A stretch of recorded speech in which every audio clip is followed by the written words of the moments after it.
유산을 한번 하게 되면 또 유산을 하게 될까봐 두렵고 걱정이 되실 텐데요. 자연 유산 중 70%는 임신 첫 12주 이내에 일어나게 되고 이때가 임신 초기라고 불리는 시기죠. 초기 유산 방지 방법 알려드리겠습니다. 먼저 유산을 하지 않기 위해서는 불안한 감정을 내려놓아야 합니다. 혹시 잘못되어서 유산하면 어쩌지 하는 마음 때문에 스트레스 받으면 역효과가 나죠. 만약 유산의 경험이 있는 상태라면 더 그럴 수 있는데요. 일상생활에서 하지 말아야 할 행동을 정확하게 알고 내 몸이 유산이 될 수 있는 원인이 있다면 찾고 예방하는 게 중요합니다.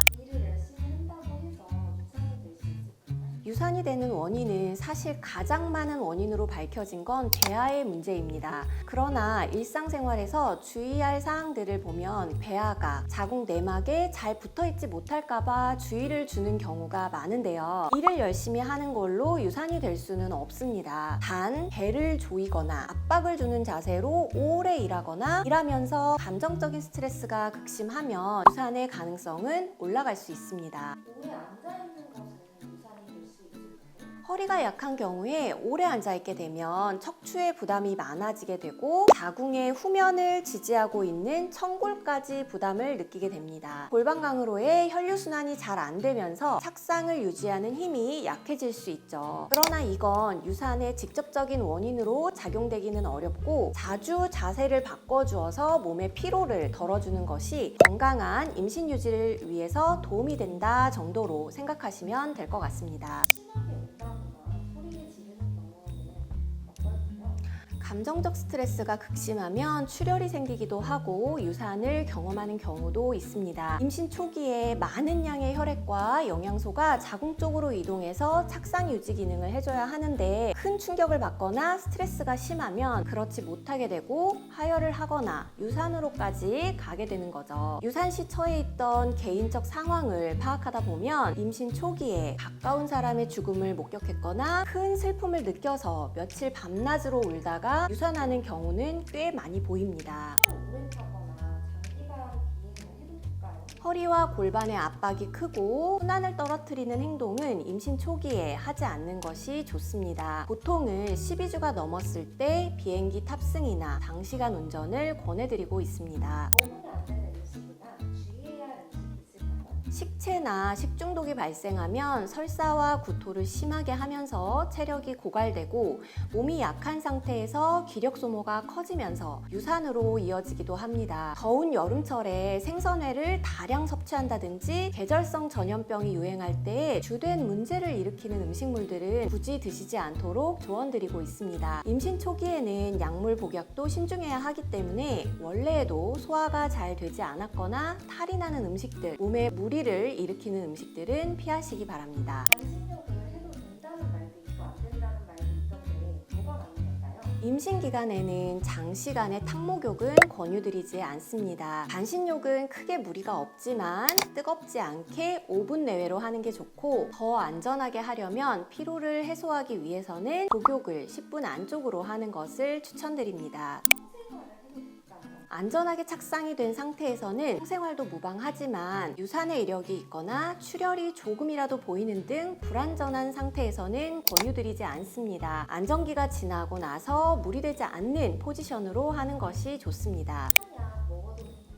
한약을 처방한 한의사가 임신을 계획했던 상황을 알고 있고 관련해서 임신에 도움이 되도록 착상탕을 처방했다면 드시는 것이 좋습니다. 그러나 다이어트나 다른 목적으로 처방된 한약 혹은 한의사가 임신 사실을 인지하지 못한 경우라면 복용을 중단하는 것이 맞습니다. 따라서 한약 복약 중에 혹시 임신하셨다면 한의원에 알리고 그 다음 지침을 따라주시는 것이 좋습니다. 일상에서 주의해야 할 것들은 내 스스로가 바로잡을 수 있죠. 하지만 나도 모르게 내 몸 안에서 일어나는 유산의 신호들은 너무 어렵습니다. 유산이 되는 원인은 이렇습니다. 유산의 70%는 배아의 문제로 발생합니다. 유산 후에 태아 염색체 검사를 했을 때 염색체 이상이라는 말을 듣는 경우가 종종 있죠. 이거 굉장히 거창하게 들리지만 사실은 난자와 정자의 상태가 좋지 못해서 배아도 건강하지 못하고 이로 인해서 유산이 생겼다는 얘기입니다. 부부가 나이가 많을 때 이러한 염색체 이상을 진단받는 경우는 특히 더 많은데요. 따라서 난자와 정자의 상태를 좋게 하는 게 중요하죠. 난자질을 올린다, 정자질을 올린다 라는 표현도 많이 하는데요. 여성은 난소 기능을 강화해서 질 좋은 난자를 배출하도록 하는 게 유산을 예방하기 위해서 가장 중요한 해결법입니다. 또한 유산은 내분비 이상으로도 발생합니다. 황체 호르몬 결핍이나 갑상선 기능 이상, 당뇨 등이 세부 요인이